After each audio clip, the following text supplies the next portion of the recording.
down off of 28th and Paseo. But so we build these are notched, so they don't bow. But we work with over 250 community gardens in Kansas City, 150 schools, close to 2,000 individual gardeners that come and get, I'll take you to the greenhouse, really small greenhouse. And we have 6 gardens like this that we manage, community gardens that we actively manage.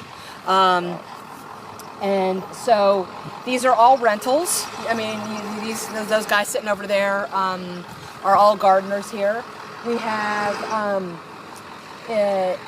raised beds and we have ground plots out there. We really we have community development block grant money from the city of Kansas City, Missouri. So if you qualify as low income, we can till your yard for between $8 and $23, most $8, and that's subsidized by the city. And you go out right out to somebody's yard. Yep, we go right out to somebody's. We send tilling contractors. Yeah. Probably 500, almost all of them seniors.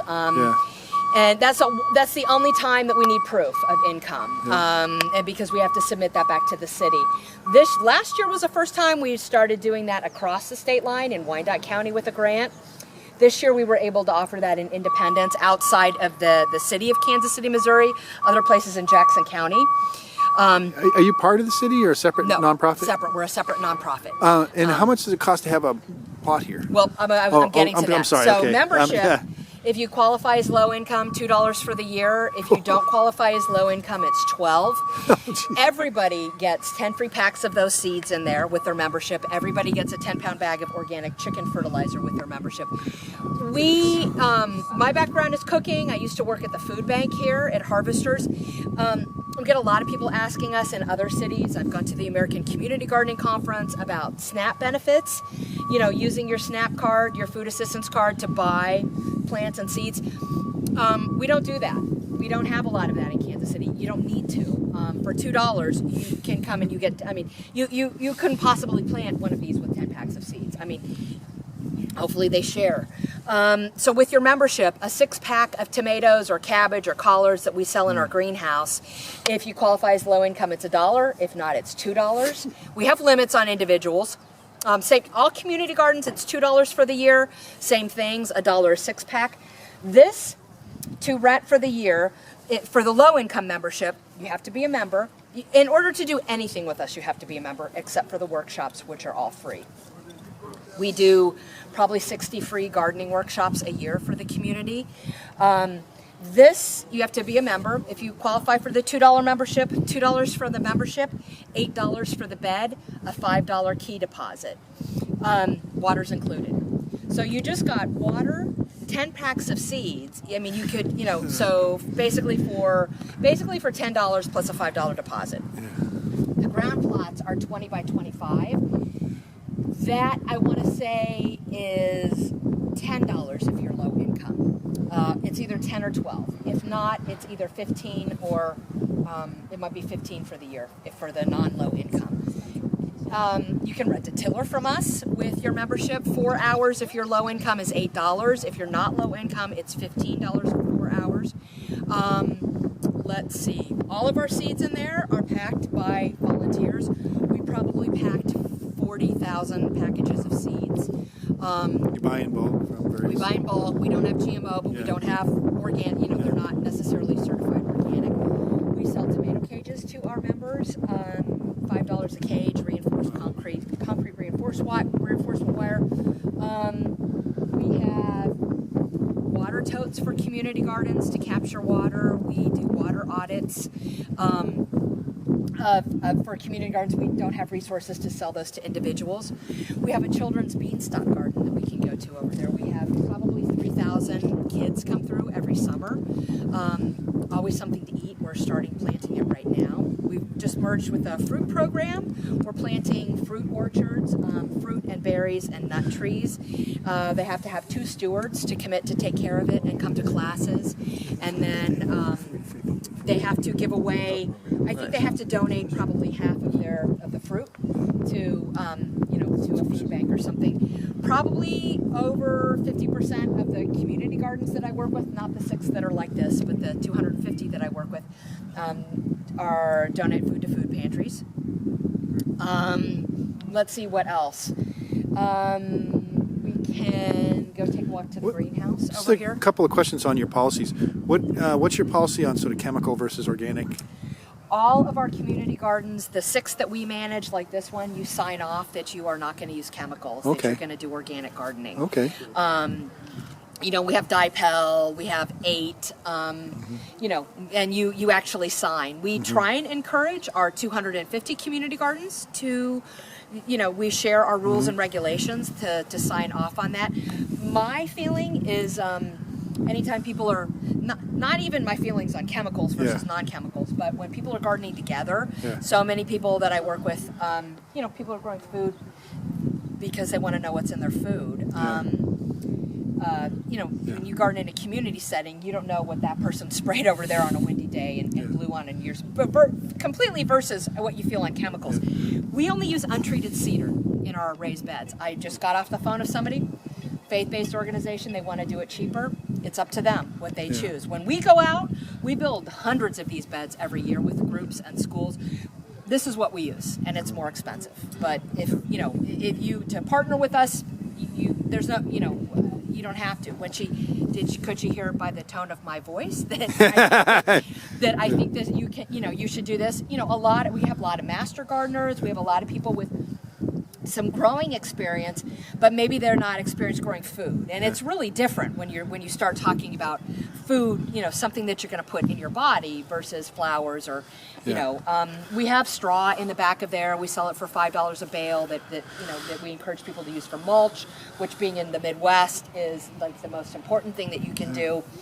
How do you manage like if somebody just abandons their plot and is full of weeds and they don't maintain it? On our rules and regs, you know, we ask that, you know, that you maintain it. And Erlene, who's been working here for 15 years, kind of knows everybody, and we'll hear from the other gardeners. It's sort of like a big family.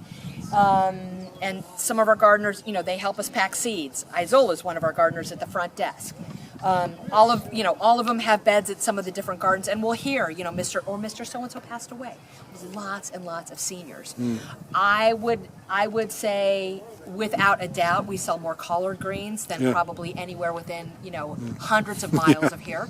And you know, we have lots of older retired people, and they'll let us know, Mr. So-and-so, Mrs. So-and-so, they didn't take care of it. Maybe they had two beds. Maybe the next year they'll only get one. Does anybody do sort of mini farming and sell at the market from here? We have a few, not really. That's Cultivate. That's what Cultivate does. Cultivate works with the urban farmers. We have some people in the Ivanhoe neighborhood down a little bit north of here. A few of them sell and get some seeds and plants from us, but that's the difference between the two of us.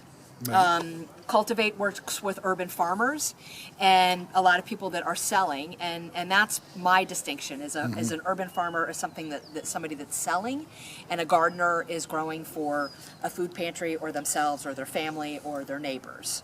How do you manage crop rotation or soil diseases? Crop rotation is really hard when you garden in a raised bed. I mean, I garden, you know, I had one over there. These are our demo plots for this year now.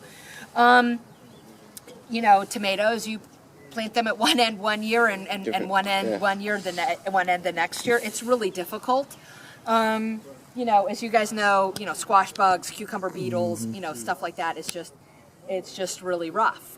We're going to be trying. We've got these 6 raised beds and those ground plots over there. We got a grant from the Missouri Department of Agriculture for some demonstration plots, and I mean, I'm on the ground plot team. We're going to be trying some exclusion, I think, with the row covers. Yeah, we're going to be trying a little bit of that. You know, this is theirs. This is theirs to do with what they want. Like the planting in rows in a raised bed is a really interesting phenomenon, but it's what people are used to. Right. When we go out and I work with groups about planting in a raised bed, or even we try and encourage community gardens if they have ground plots to plant in 4-foot wide lengths. I mean, so like you're planting in a raised bed instead of row crops. Right. But This is pretty much somebody's to figure out what they want to do, if they want to rotate. But we have the amount of like knowledge that's hanging out here from all these people that have been gardening for, 80, 90 years. Is pretty phenomenal. I had a really cool experience an hour ago. Somebody came in and was asking about fennel. It's not something that we sell. It's something that I know how to cook and eat, but I don't know about growing it. I said, I don't know. I can go look in this book. And this other guy popped in. He's like, I'll tell you about growing fennel. So that's just super cool. I love when stuff like that happens. Veggie makerspace. So, and then soil diseases, is that something that you have dealt with? We have like a garden debris Yeah. thing. People will throw disease stuff in there. We don't have a huge problem with that. Yeah. But we don't necessarily turn that and use it for compost either. I've yet to find a big community garden that has a successful compost pile. There's too many cooks in the kitchen. It's a place to put garden debris. We have a. Go ahead. I'm sorry. No. We have Elaine Ingham, the Soil Food Web. We have a series of courses. She comes and teach a course, and our students get trained up on using the microscope and making really good compost. And we'd love to have some interns working with you if you ever. We would. We would love that. Do you connect up with a community composting organization for your compost or anything like that, or no? We don't have a lot of that in Kansas City. There's a group called Jerusalem Farm in Pendleton Heights neighborhood, which is a neighborhood where I work with a community garden there, and they've started a community composting thing there. And one of my coworkers knows a lot more about that. We have a really bad henbit problem. But we don't. I don't think we have a lot of soil disease in this garden that I know about, at least. How much land is this right here? I want to say we have like 3 acres. 3 acres right here?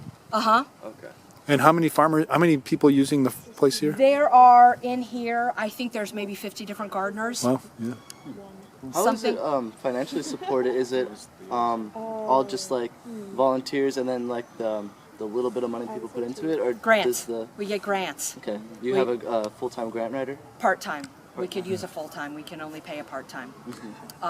Need a grant to hire a full-time. Yeah, we do. We need to write a grant to hire that. I mean, we're really, really grassroots.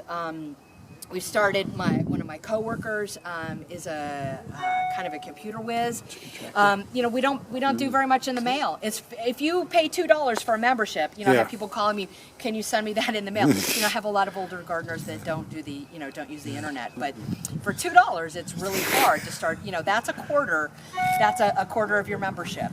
We have a volunteer who brings us the flat boxes from Aldi's. I mean, she brings us, thousands, scads of them. I mean, we do a lot with volunteers, and we could use 1 million more volunteers. Is that a chicken tractor up there? No, it's just a sprout. No, up there, that green box thing up there with the green. I don't know what that is. I think that's somebody's. Cover for the chicken wire just cover to keep for their raised bed. Yeah. Oh, nice. Interesting. Great. Cool. So thank you very much. Well, Really I'll show you guys okay. the beanstalk real fast. Okay. So. Are there ground?